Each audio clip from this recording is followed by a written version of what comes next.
अग्निकांड पोड़गला ड्रेस दुकान निया को आयत्त कला अग्निशम विभाग। अनुगुल सहर बजार भितर एक ड्रेस दुकान रे अग्निकांड घटी सर्ट सर्किट जगू अग्निकांड होइतिबा जणा पड़िछि। दुकान भितर निया लागिथिबा बेले चारिआडे धुआमय हो जाइछि। रेडीमेड ड्रेस दुकान रे निया को आयत्त करुछि अग्निशम विभाग। ड्रेस दुकानटी पवन मांडोठियांकर बोली जणा पड़िछि। अग्निकांड जगू किछि ड्रेस सह सरंजाम नष्ट होइतिबा जणा पड़िछि।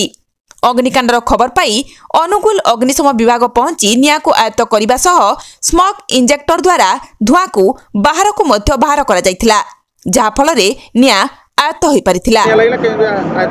आमको 12:30 पाखापाखि कॉल आसला जे मैन स्टोर रे निया लगी जाय। आमे हार्डली 5 मिनट भीतर आसिक देखला बेलू इलेक्ट्रिक सर्ट सर्किट रु निया लगी। आमे स्मोक डिटेक्टर लगे कि धुआं बाहर करके वर्तमान निया को आयत्त करा जाय। क्षति पर जना पड़ा आकलन कला जेहेतु तो एटा ड्रेस दुकान से माने कहि परिबे पर। ठीक है।